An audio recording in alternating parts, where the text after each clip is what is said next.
the biggest after fight in UFC history. Totally.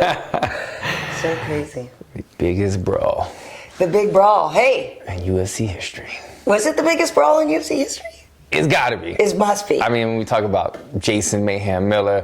The Bash and the Nash, that was Strikeforce. Yeah, that was, look, the Bash and the Nash. The Bash and the Nash. Damn you. Well, that was what everybody calls it. She's a word nerd. I know. I literally was going to try to come up with something to call this one in Vegas. Hey, welcome to the podcast. What's up, guys? Bryant. Alan Jouban here. Good to see you. We're live in studio. Oh, it's cool. Studio. It's good. House, home, whatever. That's our studio. Seeing any good fights this weekend? No, tried to see what was going on. Craziness. I mean, I'll tell you, let me just set the tone right now. Yes.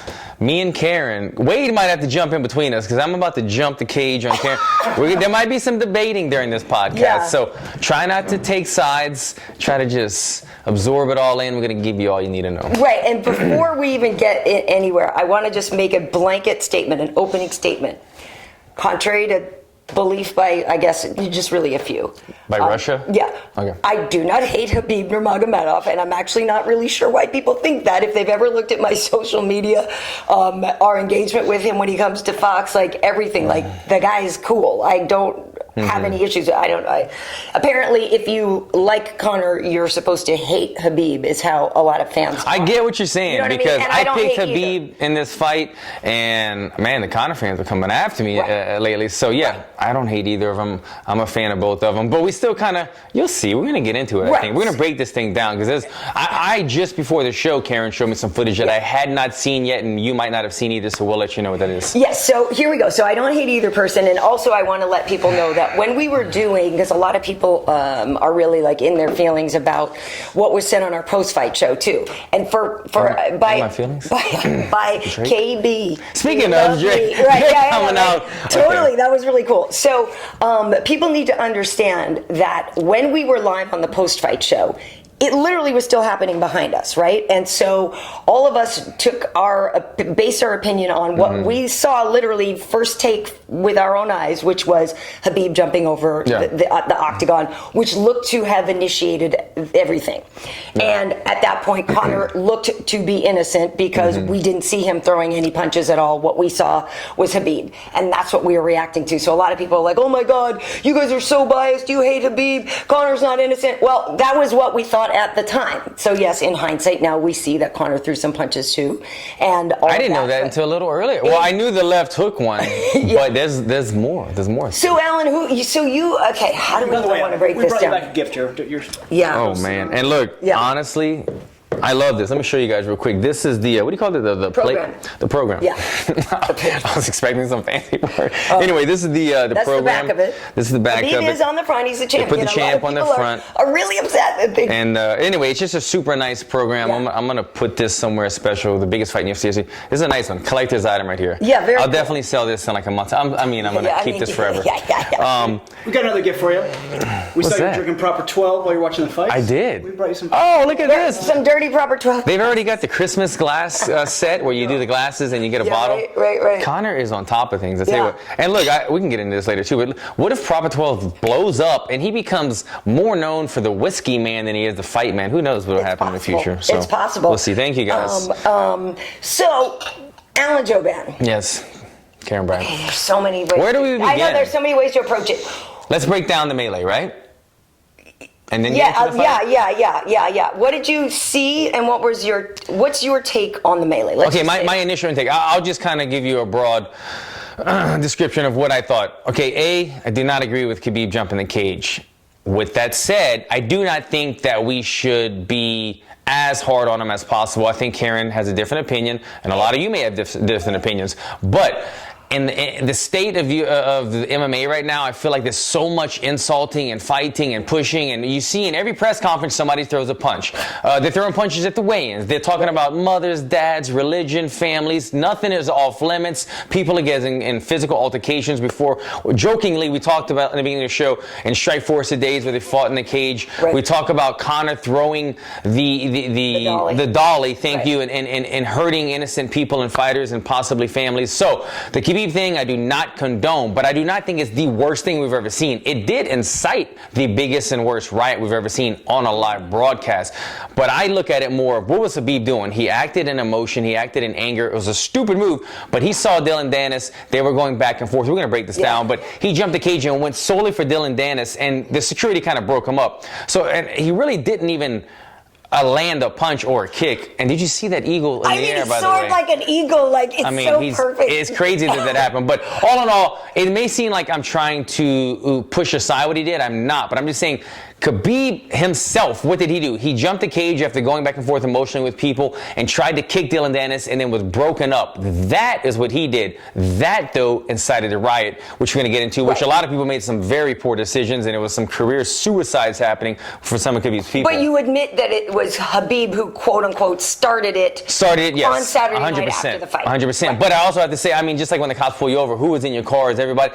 Khabib himself jumped the gate. He was the man with all the emotion. He was the man taking the insults, and he didn't really land a punch on anybody. So he incited it, but it's not like I'm saying you're getting aggravated assault or something on somebody because you didn't even land anything. But I would say that if he had landed on somebody aggressively jumping like an eagle, it is amazing. It is amazing how much like an eagle he looks. I mean, was it just like the frame that they caught it in? No, it's literally like the way his arms are out and his claws are out. That's just how he jumped. It's amazing. And I wouldn't even say like a mockingbird or a blue jay. It's an eagle. That's amazing. An eagle's flying stance right there. I love that so much. Like, obviously I don't love what happens, but I love that he legit looks like an iconic eagle. photo. Like, absolutely. It's amazing. It's the Muhammad Ali standing over so-and-so, whoever it was. So my point on the jump, though, is he's lucky he didn't land on somebody, because that could have really very seriously damaged somebody. Like jumping from above with that much momentum, we know the whole force times mass equals whatever, right? Like, so he potentially could have really, really, really seriously hurt somebody coming down there. I agree that it is not the worst thing that's ever happened in MMA. I don't. It's funny because in the moment, like I said, when we were doing the post-fight show, the thing's still going on. We're all still in disbelief. Like we're hot, we're fired up, and it's just we were all like, holy crap, it's crazy, it's wild, it's this, it's that. Now, I don't think I ever said on the show that Khabib should be stripped, and I don't think he should be stripped from his title. I don't think so. But I do think that there needs to be, there's going to have to be some punishment for this. I feel like the thing that's so crazy about it, and the reason on Saturday night why I was sort of flabbergasted, and why I still am, is because up to this point, Khabib has been perfect, basically, right? Right. And so when somebody perfect snaps, that's more jarring than somebody who's consistently doing wild things, right? I agree. So for me, the shock and awe of the situation was, holy crap, that's Khabib doing this? Like Khabib who has been the definition of composure, you know what I mean, all this time. So to me, it was more shocking to see him snap and to see him break like that. Now, I also do think it was very dangerous what he did, and not okay. You shouldn't jump over the cage in any situation, especially though as a champion. I think that was very, very wrong to do. And yes, Dillon and those guys are wrong for yelling at him during the fight and being disrespectful. All of the disrespect, I understand, is technically wrong. But it's also part of the fight game, right? Yes, so so I can't get all like, oh, he hurt my feelings, okay? No doubt. So the bull crap. But it was brought to another level. But it is separated from like attacking someone. Yes. But it's part of the game. Words are words, and action is another level thing. But so I don't think Khabib should be stripped. I do think, he's going to have some issues when he deals with the commission, and a lot of that stuff is up to the commission, whether he gets paid or not. I know they were saying maybe they shouldn't get paid. I have no problem with Khabib getting paid. I don't have any issues with any of that. I don't think he should be stripped, but I think I'm not sure how we're going to do. I'm not sure how it should get resolved, right? But the NSAC is going to be in charge of doing a lot of that. Now, on the other side of it, saying before that we thought Conor was innocent. He's not innocent, because you see that when, after you see Khabib go over the cage, you see moments later that Conor tried to go over the cage as well. And so to me, it looks like, hey, I see my homies are getting beat up. Let me go defend my homies. Yeah. So he's on top of the cage looking to jump over. One of Khabib's guys comes here. Conor cold cocks him. Then they pull Conor down. On the cage. So Right, this is one I didn't see until today. You don't so see you it may not till see later. Conor was climbing the cage, as Karyn said, Right. and one of Khabib's guys was climbing the cage on the same part of the cage. On top of the cage, while Conor was on the cage, he punches one of Khabib's coaches. Right. From there, they get pulled down, and then that is So he gets pulled down, but then there's a guy in black, and I know there's the black shirt right, guy. Marbek Zubira. You got it. You got I'm it. blanking on it. It's Zubira Tukagov. There we go. And Marbek Tizamov, I think. So we think Tutagov? So one of the guys, with the guy in the black one of shirt, the guys is possibly. scheduled to fight Artem, which Artem we know Levin. this is what quote unquote started this whole thing months Yes. ago. Anyway, so Conor, yes, does take a punch while he's on top of the cage. Gives a punch, Gives a punch, Right. as he was about to go over. I feel like they were all just sort of headed for the melee, right? Right. So preemptively takes a swing, gets pulled down. Black shirt guy kind of circles up and starts to try to hit Conor. Meanwhile, red shirt comes over, cold cocks Conor. Yeah. Now that's some bull. The guy in the red shirt completely in the wrong. I mean, look, the guy in the black shirt as well. But Conor got. I gotta say, Conor got the best. Conor threw a left hook. Old boy in the black shirt threw a right hook. Conor's looking like laying there a little more flush. I almost saw a little buckling right Best there. punch of the night. I'd like to see. Yeah, best punch. Yes, sucks, but other than Khabib on Conor, landed but clean. the other best punch of the night. Yeah. But both of those guys are entirely in the wrong. They should. I feel like I'm taking a little bit of the heat off of Khabib because let's say this, okay? Let's say these guys were fighting on the prelims. There wasn't 20,000 aggressive Irish and Russian guys fighting, and Khabib would have jumped the fence and gone after a coach, but it didn't incite a riot. There wasn't all this craziness, and none of that other stuff then ensued after. Would it have been that horrible? You'd say, oh, you can't do that, man. Here's a little fine. Here's a little penalty. So I think that was Khabib's mindset. We've seen Conor jump the fence and go after Aldo. We've seen guys jump the fence all the time and do things. They never jump off. He went to yell at Jose Aldo. He went to yell at him. But if security may not have been there and they let him get in each other's face, would punches have been thrown? No. D was literally standing. If you look at that old footage, she's right next to him. standing right next to Jose. Right. So I don't believe at all that Conor was looking to throw punches at Jose. 100%, I agree with that. Conor wasn't looking to it, but there needs to always be somebody there. Khabib's actions was entirely to jump the fence and kick Dillon Danis in the face. But what I'm saying is, if it was a lesser build-up, lesser arena, and there wasn't so much hate in the build-up, I don't think we'd be looking at this as bad, because the bad part about this was him inciting the riot. It was the riot and the people jumping in the cage. But take all that away and look singly at Khabib's actions. He did the wrong move. I'm not justifying it. I'm saying take his actions and punish him solely on his actions, because I don't think he was thinking clear enough that I might incite a riot, that my coaches might fight Conor, that people might jump in, that innocent people might be in harm's way.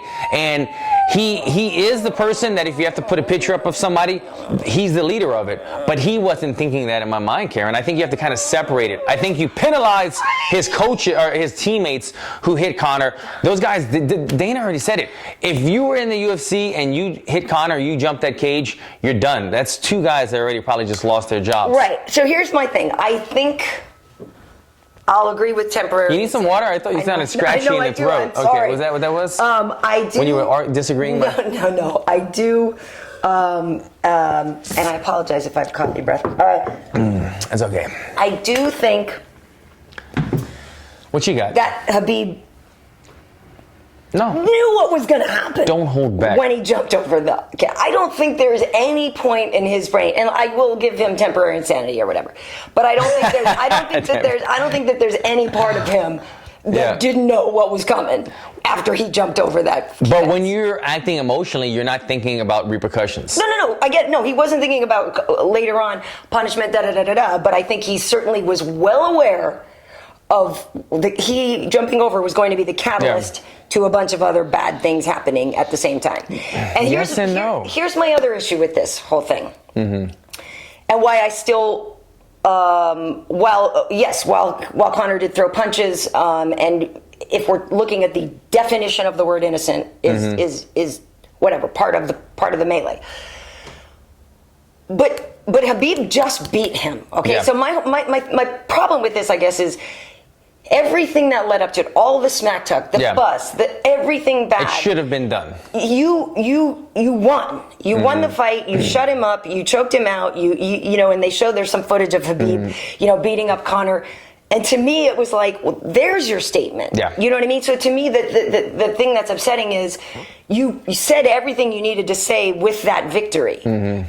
It was so dominant. Do you know what I mean? That to me, the rest of it now, it does seem to spoil it because there was such a statement victory that the rest of this was unnecessary to me. And that's what's upsetting. I agree. And it is upsetting. And I completely agree because, look, as dumb as it sounds, fighting solves everything. Because you fight somebody and it's like, I don't care anymore. Right.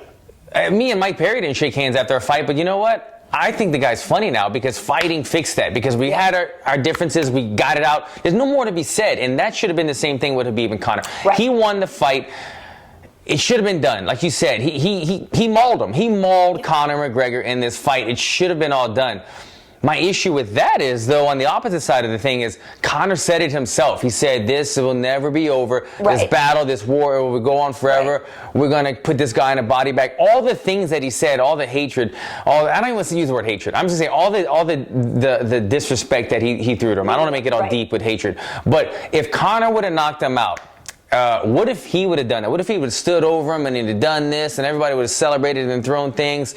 I know Conor is actually very humble in victory and defeat, so I don't think he would have done that. But what if he would have done that? You know, and that's what he was projecting. He was saying this will never be over. Right. Then would we be having this same talk about Conor, or would we just say that's Conor though? You know, he says a lot of things. He sells fights, and that's going to make a great promo clip if these guys have a rematch. You know what I mean? I'm not justifying it, people.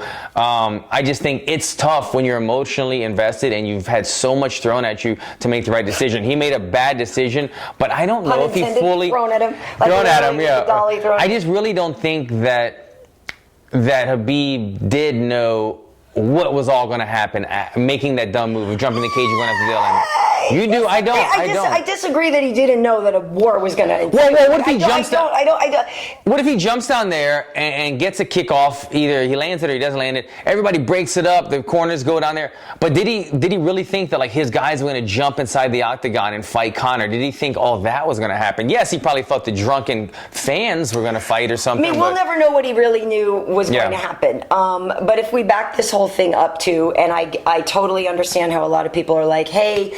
Another reason Conor isn't innocent is because of the bus incident and it's because of all the smack talking and all that stuff. And again, the bus incident wasn't right either. Mm-hmm. You know what I mean? Like I feel like a lot of people now, if you assign any blame to Khabib, they think that you're completely absolving Conor of any part of it. Right. And that might be why I feel the way I do. I might secretly be thinking Conor doing that bus thing rubbed me the wrong way. Right. And I get and that was very wrong. I'm saying so they're both wrong, right. and that is the thing. But I will say that again with the bus incident. Yes, there was collateral damage with other fighters on the bus.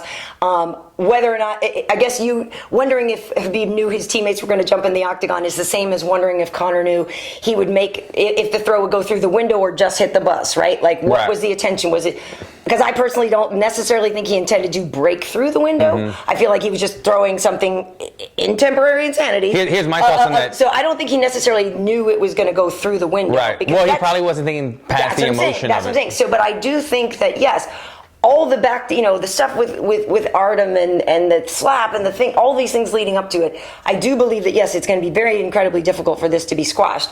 But I also get it. Like, I get that, Khabib is upset a bit. His family is being talked about, his religion and all that. That's not a great thing to do.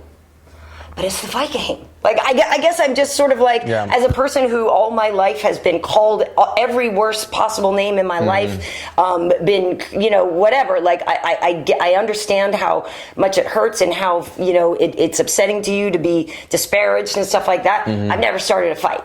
Mm-hmm. You know what I mean? And I don't know. I get that that's very upsetting to people, and certainly some people think certain things should be off limits, and maybe it should, and maybe it shouldn't. Should there be something? But I don't know. But that's what I'm saying, right? Because talking about his religion is not a good thing. What if you say religion or family? Every time you mention this, you're getting a 5,000. What if there was some type of rule like that? And I know what people are going to say, because it's the reverse. Like, let's say you and I were opponents and we were fighting. If you dropped the N-word in your pre-fight smack talk, you'd probably get fined by the UFC. You know what I mean? There is a certain line that you're not supposed to cross. There is some rules to the war. And at this point, though, religion, family, and that kind of stuff is not on that line. Gotcha. And maybe that's something that you'll have to change. But I don't think the way the world is these days, you're ever going to get somebody who's not going to take a shot at somebody's religion or something. It's crappy.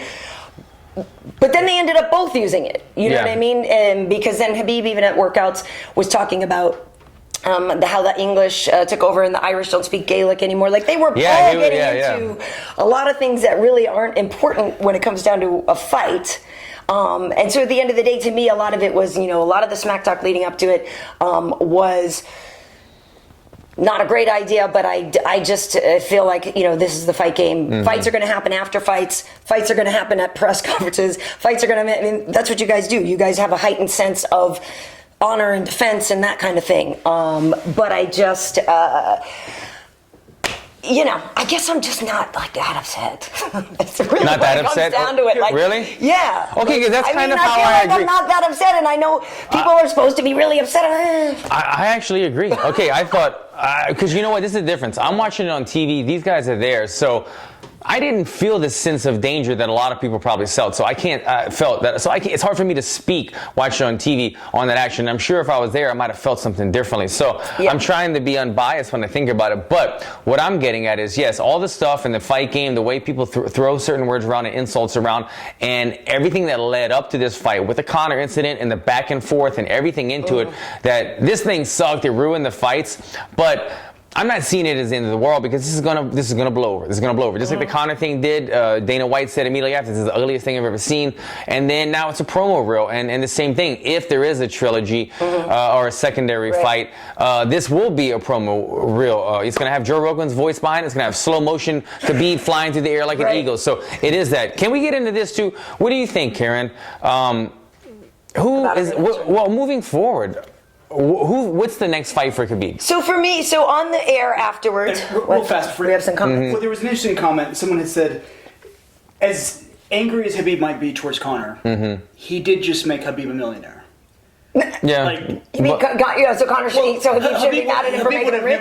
For red panty night, he shouldn't be mad? Payday. Yeah. Conor wasn't. But Khabib claims to not care about the money. But he is the champion. It's one thing if like a Chad Mendez jumps up and gets paid more than the normal, or even look at the whole Nate Diaz thing. I mean, Nate Diaz he sells tickets, but he was on a 20-20 type scale or whatever, 40-40, and now he's on $1 million or $2 million. But Khabib is the undefeated champion. Yes, he did get a bigger payday because of Conor, but you know what? It takes two to tango, and the nation versus nation, the hatred, that's what made this thing so real. Conor's always going to sell fights. It doesn't matter if he fights some random guy. He can do super fights all day, but Khabib was the justifiable champion that made sense. So I don't really see it in that way. I kind of argue, yes, he made Khabib rich, but Khabib might be a long-time champion, so Khabib knew he was going to be rich already. Khabib looks to be a long-time champion, anyway. I mean... on the post-fight show, we were talking about, hey, I wonder if this would give a reason for a rematch.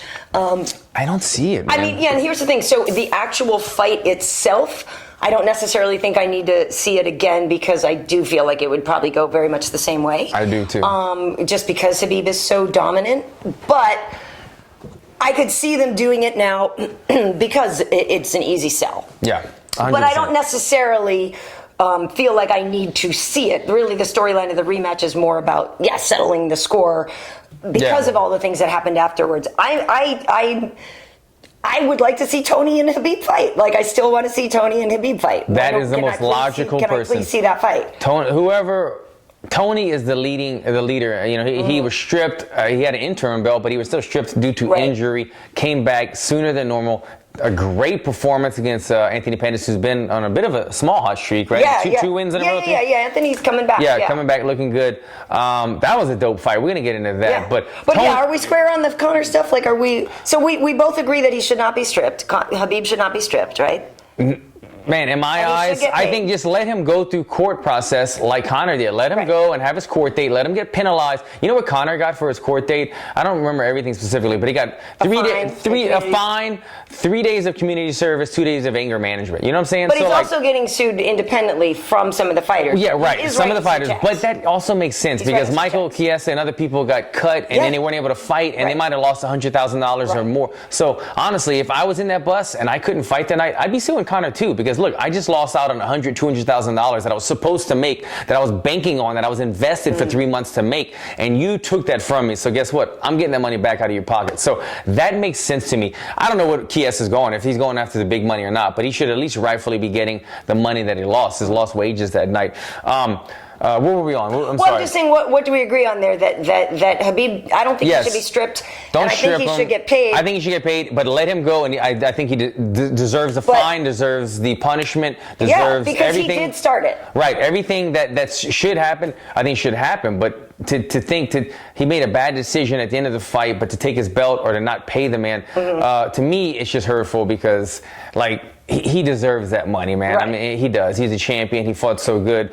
He made a stupid decision that night. But I also don't think, okay, so, and like I said, Conor wasn't 100% innocent because he did throw a punch or two. Yeah, but hit I two do, people. but I do. But I don't think anything should happen. No, and I don't think so at all either. And Yeah. I think those are, I mean, granted, you can't necessarily say self-defense. Maybe they were self-defense. And even if he swung before the other guy swung, to me, that was preemptive self-defense. Like, Yeah. I find Conor in that situation solely playing defense. Yeah, That's how I see it. Okay, so I'm going to disagree a little bit. I don't think Conor was playing self-defense on the cage. If you've seen this footage we're talking about. No, jumping over, he wanted to join the fight. Right, jumping over, he tried to join the fight, and they grabbed him. And then when Khabib's coach climbed the fence, he wasn't even looking at Conor. Right. Conor clocked him. After that, everybody started jumping Conor. With that said, I don't think Conor should get in any trouble. He was acting in emotion, as of a lot of people was, but still, it was in the middle of like a riot, people getting jumped. So Conor hit somebody first, whatever. He was kind of in a heightened state of defense, but I don't think anything should happen. But he did hit two different guys. But also, the dude just got he was just in a fight in which he got choked out. Like, to me, that's a BS move going after Conor personally. I think. On whose part?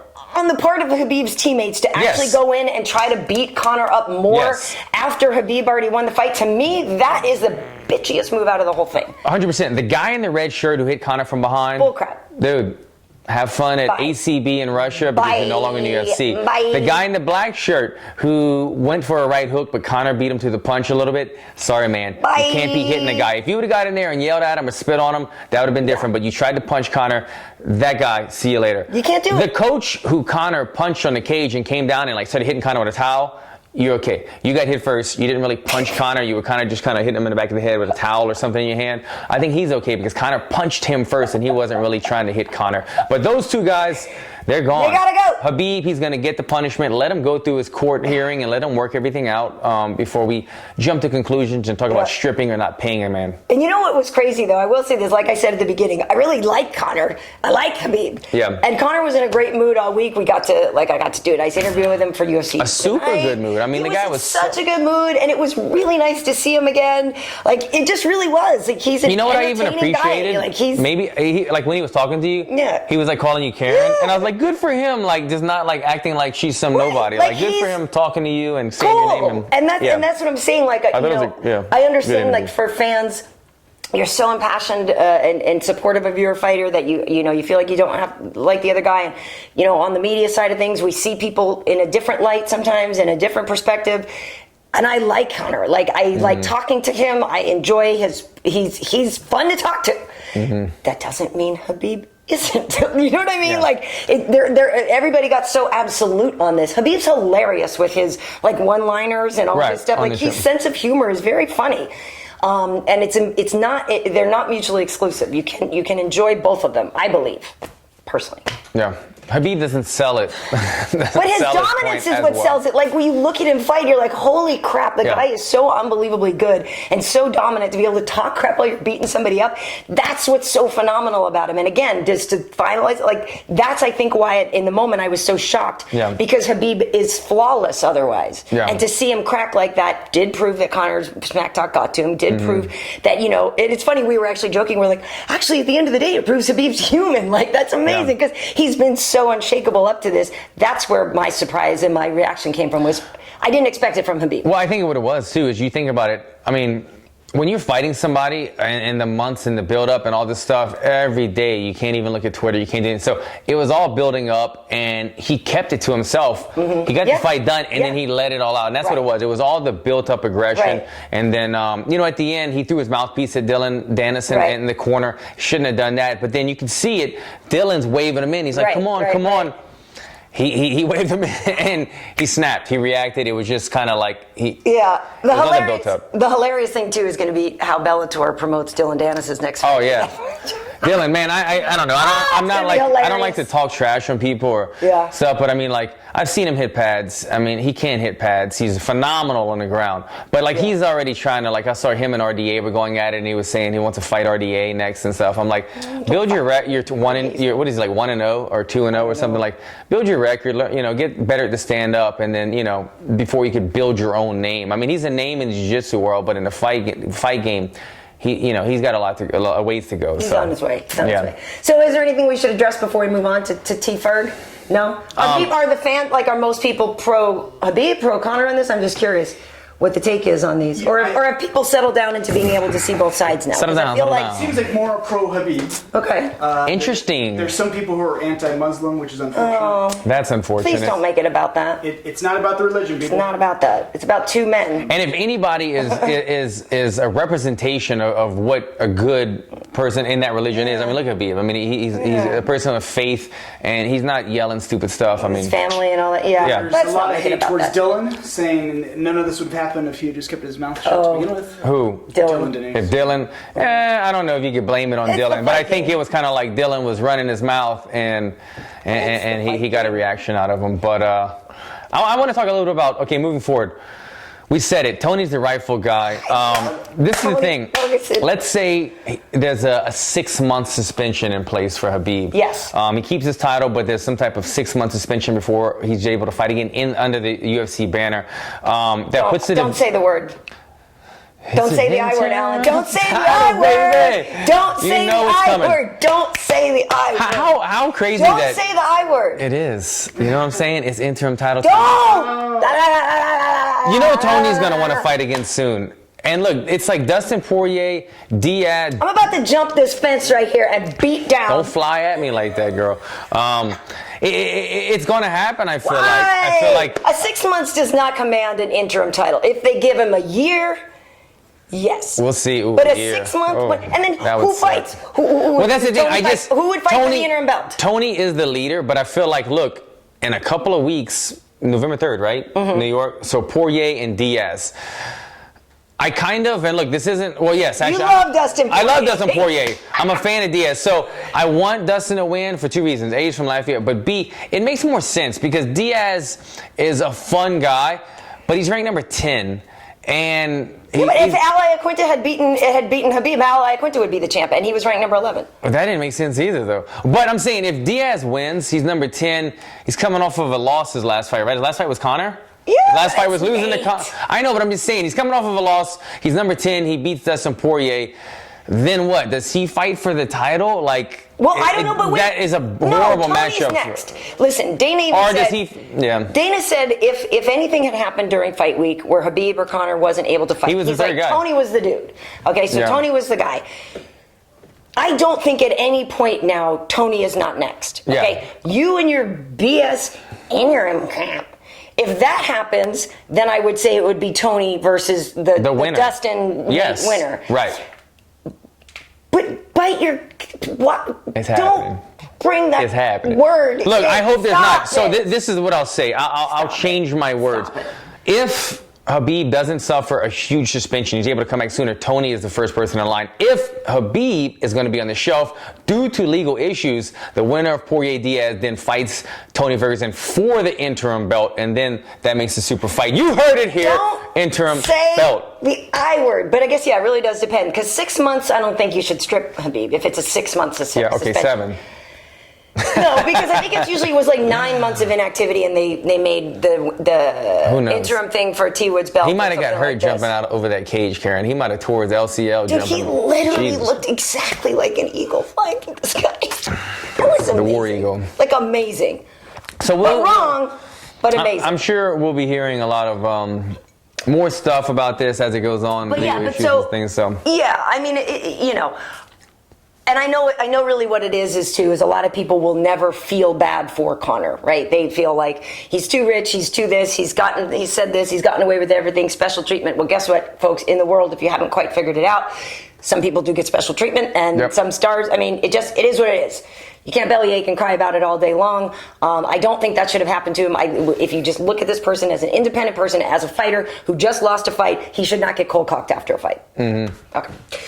To finish up what I was saying, this is a good time for Conor and Diaz to have the super fight now. Well, yeah, he did talk about the trilogy fight. You know what I'm saying? Because he's already saying, he said, you know, like, that's in the future. He definitely wants that trilogy fight. Yeah. He's coming off of a loss. I don't think he deserves a rematch at this point. I don't think. Yeah, I don't know. I think let it work itself out between Tony and Poirier and Diaz. But if it just makes more sense to have a Poirier and a Tony, and then the super fight again between Diaz and Conor, because that's always going to sell. Okay, so I'm not going to get into who you think would win the bullcrap fight, but so Tony and the winner of that Poirier-Nate fight, I'm not going to get into it, because let's just first and foremost talk about the fact that Tony mother freaking El Kukui is back. Both of us here, if you guys are new to this show, Tony Ferguson fan club right here. Both of us are in all his awkwardness, in all of in all his sunglasses. And I have told people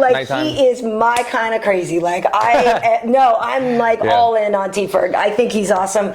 Was so happy to see him back. And crazy, recognized crazy. Totally. And by the way, I'm a huge Pettis fan too. Like that fight kind of broke my heart to see those two fight each other. I really liked because I didn't want anybody to lose. That said, that was awesome. That second round, like round of the year nominee for sure. Yeah. The way Anthony came out, just guns a-blazing in that second round, just him with that kick punch. Lit him up so bad. Thank you for all that blood as well. Such a great fight. And apparently, painted a beautiful picture. Apparently that was all Anthony's blood, because Tony came to the desk with us after. And we were like, oh man, how'd you get cut and this and that? And then we realized we're looking at him. He's like, oh no. He said that was all Anthony's blood. Yeah. But damn, it made some good shots of Tony doing this thing and blood all over him. Crazy. But it's so wild, because all during the week, Tony, kind of had a chip on his shoulder, and he was confident in this and that, but then actually admitted, like, he was scared. You know what I mean? He didn't know how his knee was going to respond. There was a lot of pressure on him. Saw that emotion. And you saw all of that emotion. And I couldn't be happier for a guy to get a victory after like you said before, getting stripped in a BS reason, and all these injuries, like just the comeback story that he was able to tell and come back and win. I'm so happy for him. I agree. I thought that was just a great fight. There was the respect at the end that wasn't carried over into the main event, obviously. But, for a tremendous fight, both guys showed respect.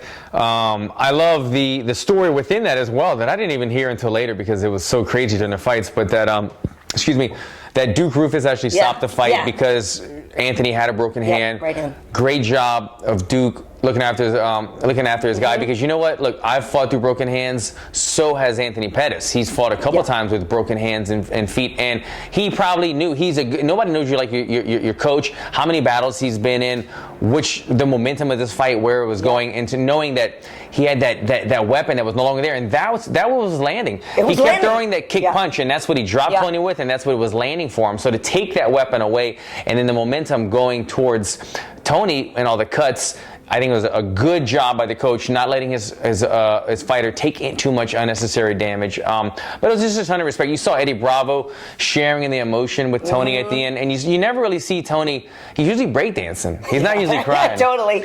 And he was crying, because I get it, man. When you get injured, you always think, is this the end of my career? Am I never going to be the same? This and that. So you go through those thoughts. For him to come back as quick as he did and shut up any of his doubters was a big moment for him. Yeah, it was awesome. And the thing that's, like you said, Anthony, I guess he said he shattered his right hand on that big punch. And agreed. Like, it wasn't... from there, with a broken hand against somebody as good as Tony, it's not going to get better. Your situation is not going to get better. And with 2 cuts on your face already. Right. And it was funny, though, because, watching that fight, and there was a couple of moments when Anthony actually went into Tony's guard, and some of the, people I was watching with, they were like, oh, no, like, don't do that, Anthony. Anthony's actually better off in grappling situations than I think people give him credit for. That said, I don't necessarily think I would go up against Tony jiu-jitsu-wise. But Anthony had success against Charles Oliveira, who does triangles other people, right? Yeah. And so when Anthony went into the belly of the beast there against Charles Oliveira, he pulled it off. So it's not that Anthony can't be successful with jiu-jitsu.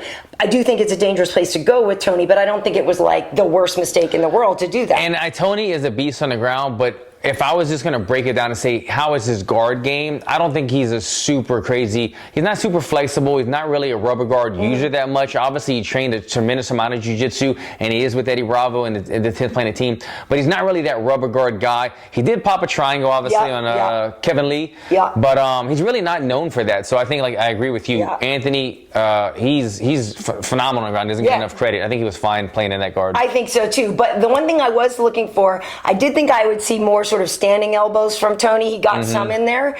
But just that, like there's some great pictures, I know, like you said, of just with the blood, and like when there's a great shot of when Tony's head was snapped back, and this, it was such a good fight. I would love a picture of myself like that. Yeah. I want a picture of myself You want covered in blood, covered in blood, beat the hell up. Really? Oh man, I dream about pictures like that. Oh my gosh! Yeah, I could do it for you. No, it's funny you say that. Bisping has this one picture of him, like leaning over and blood gushing everywhere. Anderson Silva and fight, I think probably, he loves it. I think he loves it too. We secretly love that kind of shit. But anyway, I think that. Look at Tony is. Speaking of the breakdancing, we were at the dust because his walkout was total like crush groove, popping lock and music. I think that's how he dances at the club. By the way, I feel like now the time is right for him. Hopefully, the Khabib situation isn't like something that takes forever.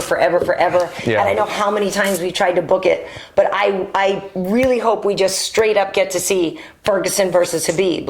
I want to see that fight, and I'm.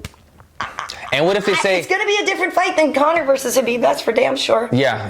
And what if they say? I don't believe this, but Dana mentioned, what if they're not allowed in the country for a while? Right. Hey, Tony will go anywhere to fight. Bring their asses to Russia. Make that super fight. We already tested the waters in Russia. Right. We are there now, so make it happen outside of the States. Yeah, I think Tony versus Khabib would be amazing, and I'm not 100% sure Khabib would win. Yeah, it's tough. I'm a Tony guy. Khabib is just so good at what he does. That's why we couldn't bet against him. I believe he definitely will take Tony down. Tony could pop something up. Right. Look, Tony got out wrestled by Kevin Lee, but but he submitted him. But this is what I'm saying. And it was always, this was the debate we had so many times. Yeah. Is it the dominant wrestling top game of Khabib, or is it the scramble ability, breakdance style, free flow that Tony Ferguson does so well that will get him out of those positions and land on Khabib? And Khabib, Tony has a longer reach. Yeah. So Khabib would have to come in even more for those shots. Tony's the ankle pick guy himself. Yeah. I don't know that he would take Khabib down necessarily, but I'm just saying I don't think that would be as clear and easy victory for Khabib as some other opponents have. Yeah, and I think Tony would be a lot harder to finish than any other person who's probably fighting way harder. We see he's hittable. Tony has been hittable before. Lando Venata got him. Obviously, Anthony got him. We saw Khabib drop Conor with that punch, which I think was very surprising. I wonder how many people won money on that shit. Yeah, will Khabib land the punch, or will he drop Conor's hand touch the canvas? That was a knockdown. Yeah. That's crazy. I didn't expect that. That's crazy. I didn't expect that. But that said, I do hope Anthony heals up quickly. Some people were saying that Anthony was looking for a way out of that fight. I don't think he was looking for a way out of that fight. No. I think he had a broken hand, and I think, like you said, Duke did the right thing. Yeah, there's a fight with Anthony when he fought Dustin Poirier that people speculated he was looking for a way out. That was a different type of fight, but this one, no. I think this was a coach's decision, him and Tony. It was going bad. He was cut up. He was losing the momentum. He had his best weapon taken away from him. 100% agree in this one. But also against Poirier, Anthony had a rib injury. The rib pop. And so that's really what it was. So again, it was he can't continue due to injury. Look at you. I'm just saying. I went home to Louisiana. I was training. Dustin put it on him too much, and he was. No, I'm just saying. Dustin was like. Dustin said he quit. He was looking for a way out. Trust me. And I was like, all right. I was like, what about the knee or the rib or whatever? He was like, trust me. He was looking for a way out. Like he wasn't hurt. This or that. So I'm not starting any more drama. But I'm just saying this one. I don't want to call Anthony Pettis a little quitter, but apparently that's what you're calling him. Huh? No, I'm kidding. Quote Karyn Bryant on that. Can we tweet that, everyone? I know, everybody's going to take that out of the thing. Anthony is awesome. Yeah, no, he's dope. Yeah, he's dope. He's so dope. It's funny too because I did see him before. We did a bunch of interviews at Ultimate Media Day, so I did talk to Anthony there, and it was funny because I was talking to him about Sergio's on the same card. I'm like, hey, we were talking about Sergio and how good he is, and then I was like, all right, well, who's the better Pettis brother then? Man. And he's like, well, wait a minute. He's like, come on. You know what's crazy? Remind me, just both Pettis has lost, Yeah, correct? they Okay. did. So, and what surprised me about this was I've seen in other interviews back in the past. I think we've talked about this on the show. Anthony said that the first time he fought on a card in the UFC with his little brother lost, and he watched that in the back, and it gave him that negative emotion. And I totally get it because I know when I'm walking out, if I have anything that doesn't keep me in complete confidence, then it throws me off. And so if you're thinking about your brother losing, it can throw you off. And he said that time that he did previously, his brother lost. He lost that fight because of those reasons. He said, I would never fight on a card with my brother again. Same thing happened this time. Both Pettis lost this time. Yeah, and they've talked about it too in the past. Them up. They started splitting up. So I actually asked him about that, about fighting again. And he was saying that they were over, like they're not even worried about all the superstition now and the this and the that. And before, when Anthony had gone on a little bit of a skid, there was just a lot of mental things going on. And so they were like, look, that's whatever. We're not even going to care about that anymore. Both of us are on this card. Both of us are fired up. Let's do it. And it's also, you know what? It may have been true the first time, but the first time you experience something, you absorb those emotions more, right? And so after you've done it one time, you're like, you know what? Like, whatever. If he loses, I know how to get by it. It's something that you've experienced before. So I think whatever was going to happen tonight was going to happen regardless if they're on the same card or not. It was just the way the fights played out. But Jussier Formiga beat Sergio Pettis. And it's funny, actually, on a little side note, you were not out in Vegas, and you should have been, because I had Kat Zingano on. I had Sheena Mazzani. She was hooching it up. I had Jessie Jess I saw out her there. on the, what's that little Instagram that Joe does? Oh, the Dapper Scrappers. The Dapper Scrapper. Damn, Kat was like,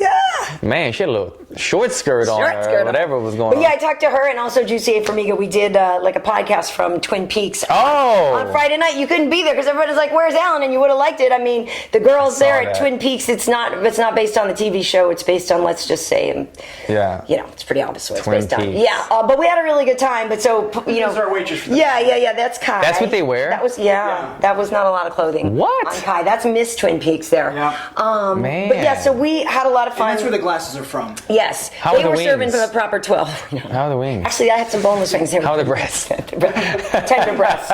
Very tender breasts. They look tender. They look, they were tender. El not natural. But anyway, we talked some about the fights at 229, but also we just got into a bunch of okay, boys, let's start talking about. We just lost them. They're gone. Sorry. Welcome to the Karyn Bryant show. Apparently, where are we at? I guess what it is because look, I'm like, oh wow, tits. Okay, so now I can move on. No big deal. That's no big whoop. But we talked about a bunch of other stuff too. So even though looking pretty nice that night, well, thank you. Oh, look at that. But even though some of this stuff is 229, folks should definitely go back and look at that because it was really cool to catch up with Kat and Gina and Jessie Jess, like three really cool, very cool women. We got our good perspective on some stuff, and also Jussier Formiga too. So it was really fun. It was really nice. But anyway, I want to talk to you about Black Beast up in the house. Black Hot balls Beast up in the house. The balls was hot. This show is just taking a real weird turn. We were talking about boobs. Boobs, now not balls. Hey. And I said to him after, when he came up, I said, Derrick, you are the gift that keeps on giving. Is this guy not the greatest thing on the microphone since... He became legend. He became legendary status. He may have already been there, but in my mind, he takes moments, and it's like Conor has a way of saying stuff so clearly and methodically and everything. Beast doesn't, but it's almost even better because he's like giggling to himself when he says this kind of stuff. Joe Rogan's up in there. Hey, Black Beast, why'd you take your shorts off? He's like, my balls are hot. Okay. What are you gonna do? I was like, did he rip him? His shorts off in the octagon. He was just what? How funny is this dude, man? But we get to the fight, and it's like, I'm not gonna lie, Black Beast, you were getting beat up. I mean, you never gave up. He lost 2 rounds and 4 minutes and 19 I don't think you can knock that guy out. He was just getting hit with everything. He just wasn't giving up. But 15 seconds left, and he lands it overhand. And And I called this too. I said, if Black Beast wins, I think it's going to be by way of ground and pound. Yes, the ground and pound initiated from the feet, but when he's able to get so much power on that ground and pound, he was bouncing Volkov's head off of the canvas. It was crazy. But it was that straight right first that knocks Volkov, and then you see his mouthpiece goes flying, which to me got very dangerous because you don't want to be taking ground and pound from the Black Beast without your mouth guard. Did you see when Volkov dropped his mouthpiece the first time? Yeah. And was it Herb Dean? Yeah. Herb Dean handed it to him, and I think he wanted him to wash it, and so he points at Black Beast, and Herb Dean thought, oh, maybe he hands it to Black Beast, and Black Beast, that ain't my mouthpiece. That would have been hilarious if he tried to stick it in Black Beast's mouth. Yeah, that was funny. Yeah. But I feel bad, Volkov is trained by our mutual friend, your wrestling. I know, that's why I was really hoping. So Volkov was winning, like you said, he was clearly winning, and at least Derrick's corner told him, between the second and third, like, dude, you're losing, you need to. I like that he got in his ear. He got the truth, and we just kept saying, we knew that. Yeah, we knew all it takes in the Black Beast is that one punch. Yeah. The thing that's so crazy, I talked to him on Thursday, and we were joking about him training like a professional fighter now, right? Because the dude literally said, and he's like, very highly ranked UFC fighter, that he used to only go to the gym for a half hour a day. That's not a half an hour. And then he bumped it up to like an hour, and he was like, yeah, that was hard. We're digging it, yeah. And he's like, and it was amazing to me because he's being completely honest. Like, he didn't need to tell us that. Like, that's where we see those holes in the right. game. And so he then says afterwards, like, we were joking, like, hey, Beast, you should do more of that. And he had said he'd lost some weight and that made his back feel better. And he was understanding the benefits of it. I felt that he looked leaner in this fight. He did, but he still was big. He was still big, yeah. But he was leaner. But he seemed leaner with his clothes on, I guess. He was leaner, and he said that's by design. He weighed in, I think, at the limit. I think he hit the limit. Still limited out. But he is leaner, but that said, he said to us afterwards, he came to post hilarious, that he, had upped it to maybe an hour. And I was joking during the fight even. I was like, Tyron, why don't you invite the Black Beast to come train with you and teach him how to be a professional? And he's just like, I don't even know where I'd start. You know what I mean? But the Black Beast, at least he is fully admits, he needs to do more and he needs to get his cardio up. But it's kind of amazing to me that he's made it as far as he has based on being in the gym less than an hour a day. He owns it. Like, he doesn't. He is who he is, and I think that's why we all kind of love him. But how much better could he be? Yeah, I think so. But I think also it's tough once you've hit a high level to add stuff to your game. I didn't worry there. I think it's like some people, he's known for just kind of being goofy and funny and not that technical, but throwing a mean right hand and ground and pounding. And so to say, I'm going to go to jiu-jitsu and put on a white belt and learn from the baby steps again. He's kind of like, why do I need to do that? I have something that works right now. He's working on little things. I'm not saying it's the right thing, Karyn, because I don't train like that. But I think in his mind, he's like, man, I'm making a bunch of money. I'm winning my fights. I don't really need to do that much. And he's content with it. But I don't know if he really has championship status in his head. This is what I'm saying. If you look at Stipe and the physical specimen that is Stipe, who clearly is very fit, works and will take down the Beast in a second, and can go 5 rounds and not get tired. Yeah. Do you know what I mean? And that's the thing with the Beast. Is like, if you just invest a little bit more time in that cardio and maybe drop 20 pounds, you're still going to be awesome and massive and powerful. I don't think he has that mindset. But that's what I'm saying. Like, that's why I guess it's just a little amazing to me. Like, he's so entertaining, and maybe he doesn't even really care about being the champion. Maybe that's us for wanting more of him.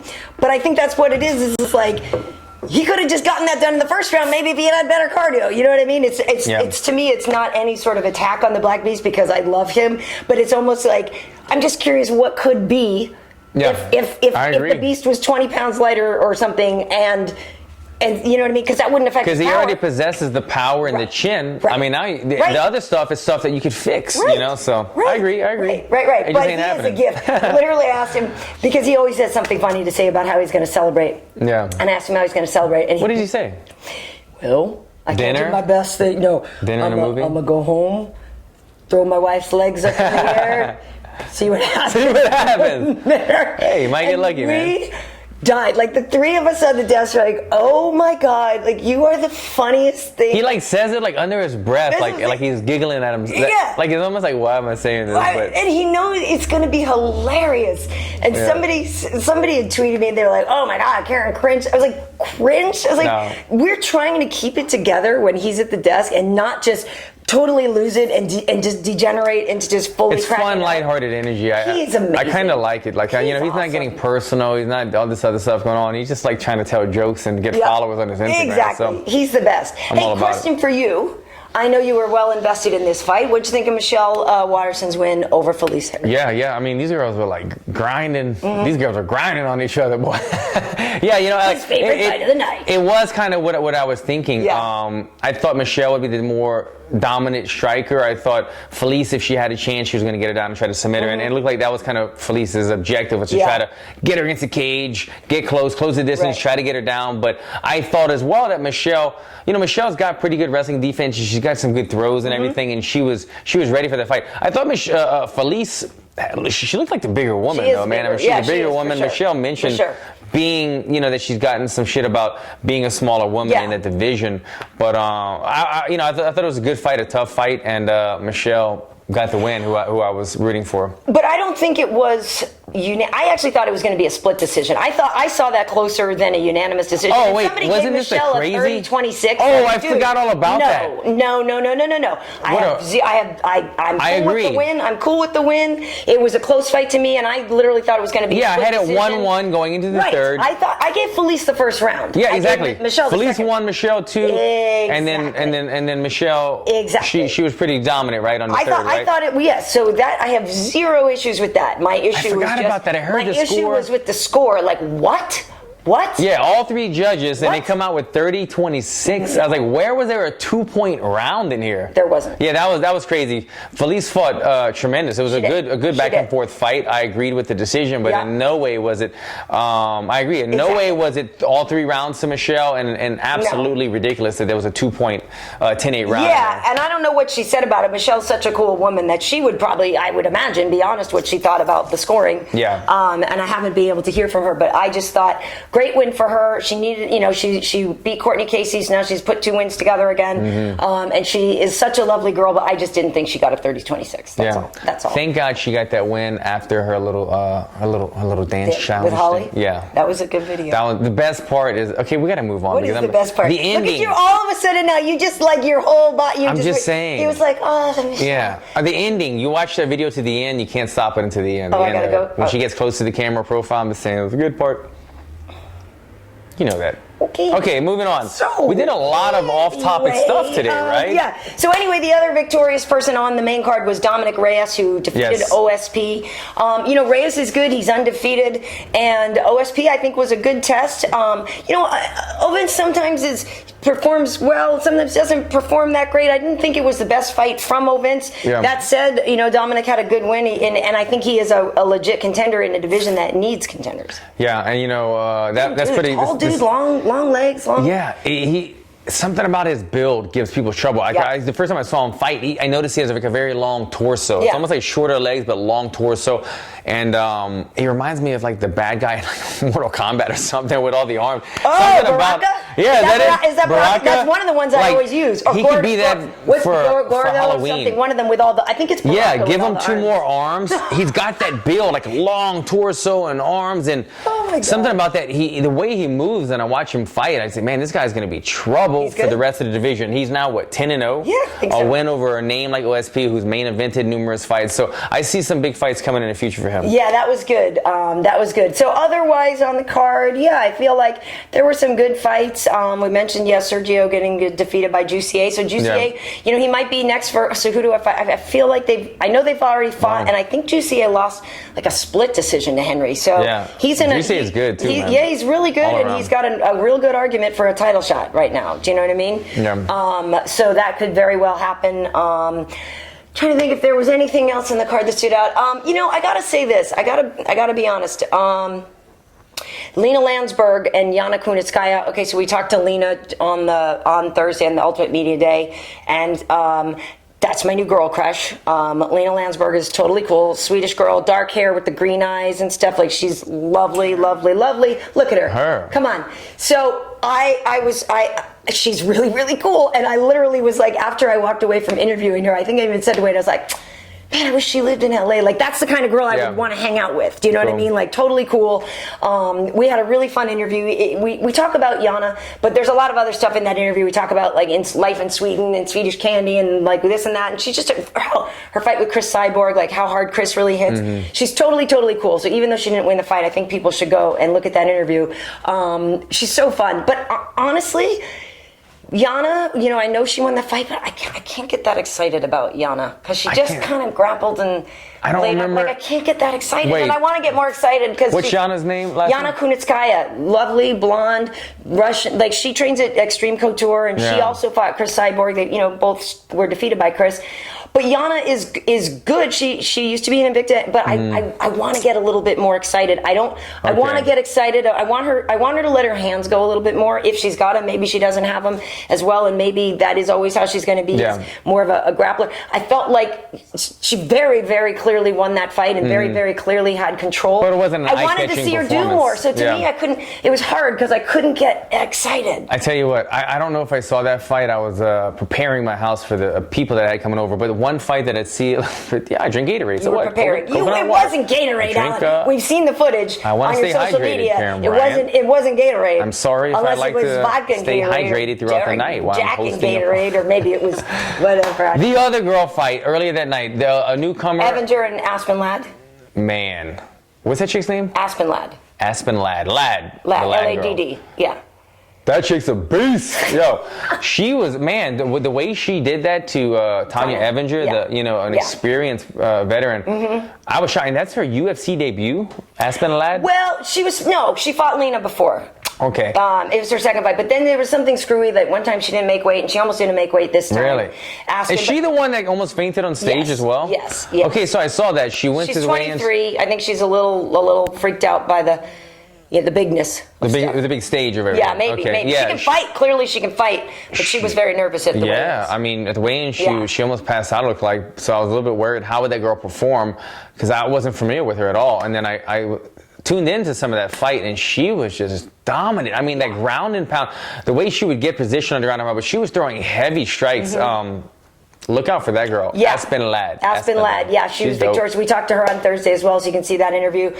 Vicente Luque, that dude, he keeps just getting better and getting more wins. Oh, yeah. I saw that knockout. Didn't somebody say one time they wanted you to fight him? Yeah. We've got mutual opponents as well. He's another crafty southpaw striker. That would be a fun fight. It would be. That guy that he fought seemed really good, but man, the matchup didn't make any sense. A 7-3 UFC debuter against Luque, because his opponent, I forget who he was supposed to fight. His opponent fell out. So Jalen fought on Dana White's Tuesday night series. He's actually a lightweight too, who was coming up to him. Right. So he's skinny legs. So Bisping was telling us he knows Jalen well. He had Jalen come in when Michael was fighting Anderson. Right. Jalen played the role of Anderson. Gotcha. And even Mike was like, the guy's actually quite good. He's talented. He's just lean and skinny, you know what I mean? So he's really a 55er. You could see that he's a talented guy, but I guess what I'm getting at is if it was one of these take this fight and win or lose, you're going to be in the UFC, then I get it. Because if you do the UFC a favor and you lose, they still kind of opens the door for you to get in. So if that's the case, then good for him. If it was a case of he's probably going to get in anyway, but they just took this fight, I don't think it was a good matchup. I mean, you're talking about a guy, Vicente Luque. Yeah. This guy's good. He's a really, really good striker, good everywhere, got good chokes, beating some tough guys, a welterweight with experience. You making your debut, you were a 55er, and you just got knocked out. And look, he got knocked out, and he ate like 3 tough ground and pound punches. I mean, I felt bad because I was like, damn! And then I looked, and his legs, he wasn't moving for like a minute, man. I was like, damn, he might have just like punch some holes in his ticket right there on his debut. Why couldn't you find like a more favorable matchup or a wrestler? So I don't know if that was a great call, but if it was one of these things where like they weren't bringing him into the UFC and they said, all right, if you take this, we'll give you a contract, I get it. But yeah, not a great way to start your career in the UFC, getting knocked unconscious. So it does beg the question then, Alan, when can you fight again? What's your deal? What's your story? Man, hopefully soon. Don't rush it though. Yeah, not rushing it, but I'm killing physical therapy. But they said after 6 weeks I'm able to start making contact on things, and I'm about the 4 to 5 week mark.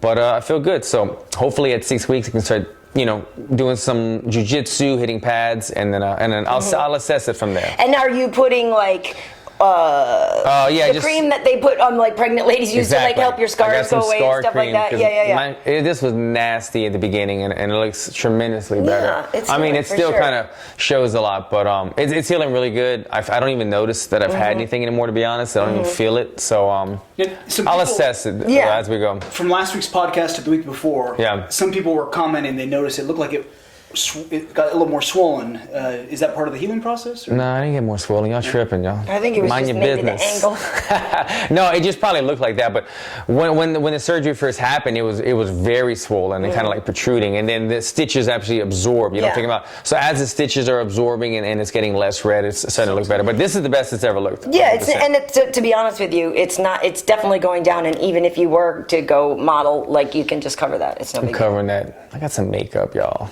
I carry some makeup in my car, y'all. So it was quite the week, so yeah, so all of that taken in.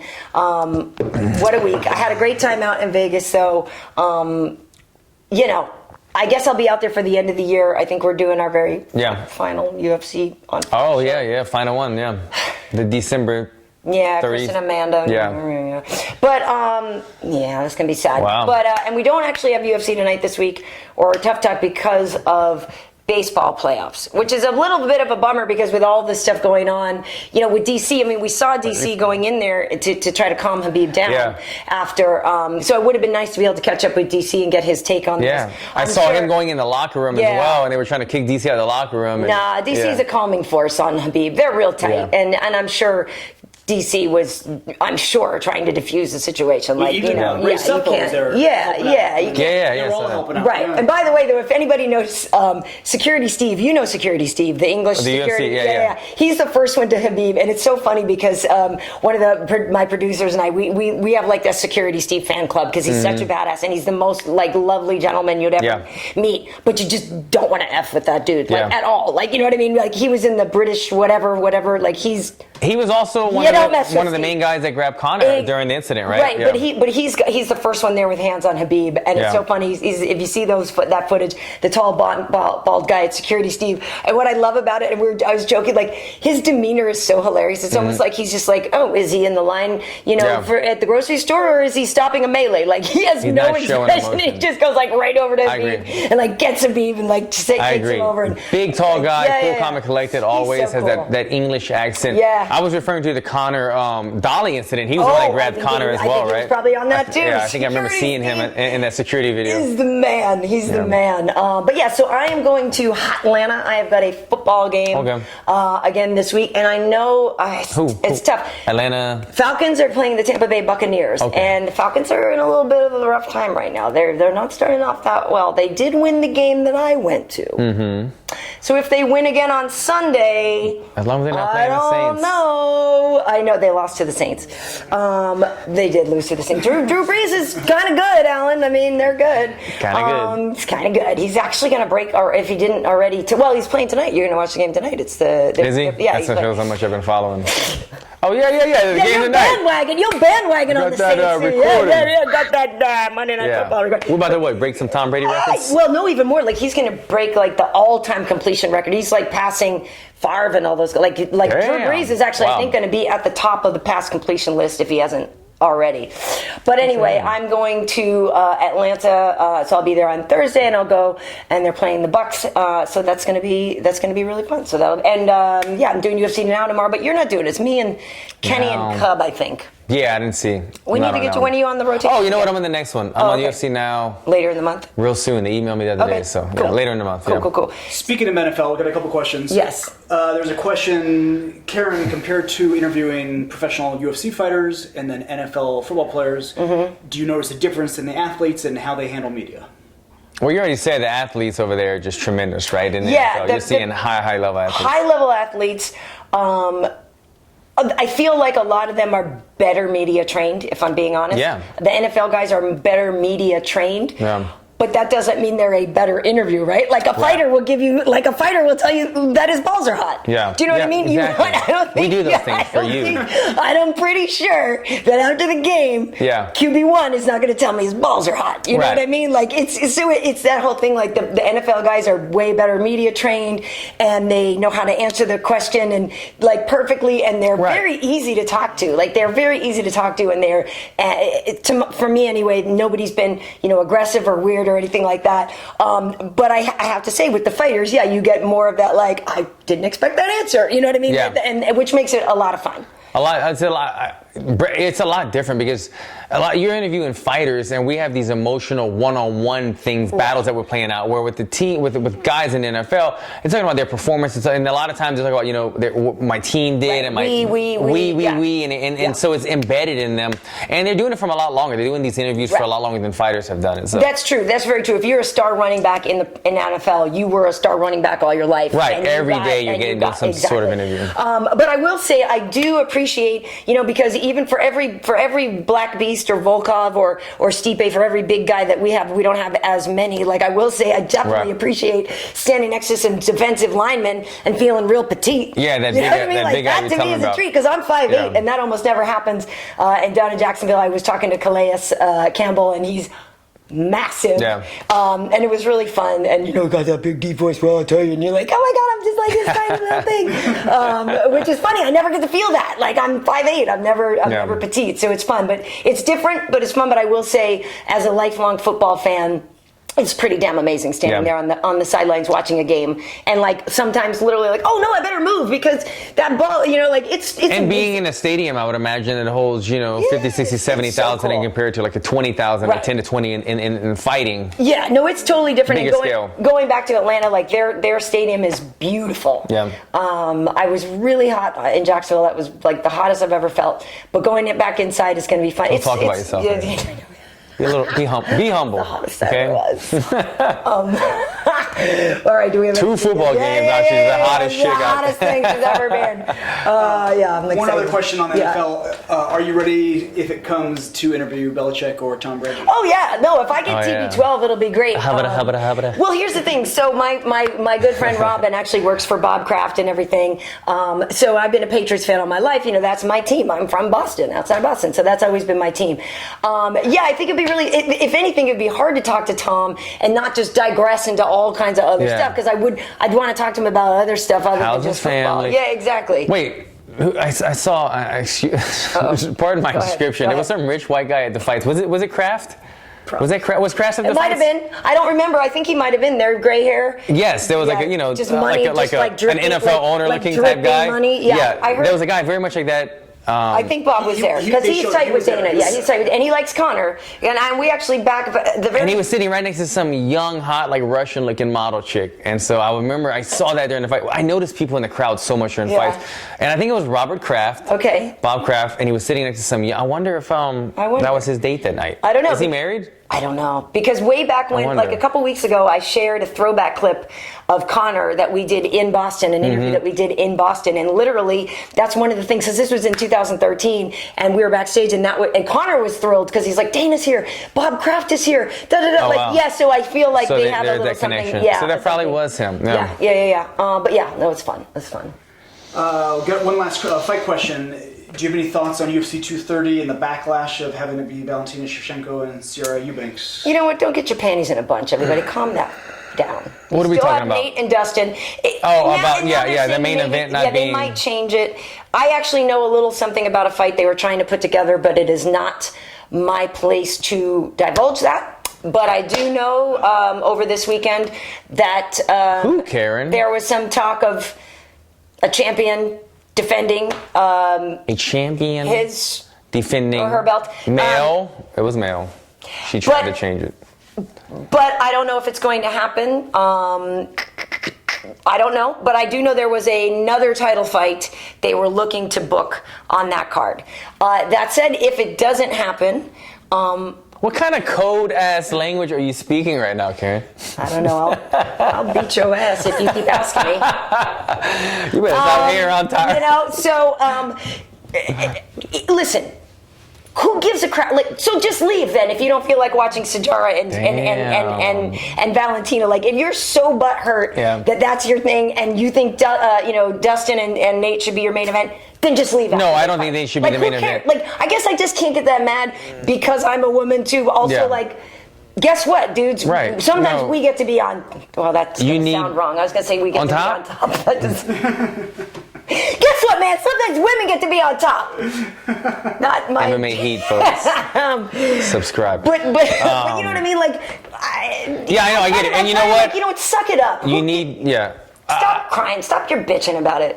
Well, being the man, I'm gonna say, yeah. You know, the thing was, I was a little let down because Dana was kind of hinting like there's some big stuff in the works for this one, and then that one kind of was like, oh. Okay, granted, it's not the big stuff. Right. Right. But you know what? It validates you have to have a champion on a super card. You have to have a champion on there. There needs to be some type of title defense, and they needed that. And so they didn't get the super fight they wanted. I was let down, I'll be honest. But it's kind of one of these fights where it's like we have a justifiable championship fight that's going to headline it. But these are the fun, like the fighter fights in between. And as long as you have those type of fights, I'm happy. It's still got Weidman and Rockhold on that card and stuff. And also, by the way, you know, Sarge is totally Isn't Stylebender as well? Oh, yeah, and Corey Anderson. I think they're on. I think they're on that card. I hope so. Yeah. And Sajara is really cool, and you know, I got to know her on The Ultimate Fighter, and granted, she had the thing with the weight issue, and she didn't get to fight Nico, and yada yada yada. But a lot of people think Sarge would have beaten Nico Montano, and we would have never even had the upset that people had with Nico not being able to fight because they think Sarge would have been the so whatever. Also, Sarge had put out a tweet like, she's just genuinely excited. This is a woman who is getting a chance to headline at Madison Square Garden, and everybody's just crapping all over it. So you know what? Stop crapping all over it. Quit your bitching. 2 chicks are going to throw down. Deal with it. That's it. I'm out of here. I'm out. That's it. No. Anything else?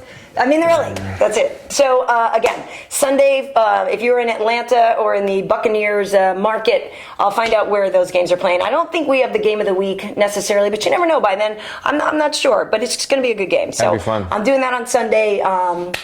And yeah, before even though, you know, the fights have already happened, like I said, we got a lot of cool stuff at Ultimate Media Day. We got, you know, Yana, we got Volkov, we got Tony, Anthony, Black Beast, Lena Landsberg, Aspen Ladd, Tanya Evinger, OSP, and then we also have all their stare downs. We also have like the Conor weigh-in and Khabib. We have it in 360. We have a ton of cool stuff. So all the workouts, I believe, are back up. There was a little hiccup with some of the YouTube was kind of not our friends this week. They got a little over aggressive with some of their policies, but anyway, we have a ton of stuff, and the post-fight press conferences, you know, Dana was out there, Dominick, Reyes, Derrick, and Khabib. So no, Derrick came to the post-fight press conference, did he? Or no, maybe no, Derrick didn't, but it's Reyes, Khabib, Tony, and Dana. Yeah, I saw Tony doing this thing. But other than that, on Instagram, I'm KB Heat. On Twitter, YouTube, Karyn Bryant. Also, we have MMA Heat on all those platforms, so follow there as well. At Alan Jouban, all social media. Check out my YouTube page. Give it a follow. Yes. A follow. Subscribe, guys. See ya. Yeah, peace, guys.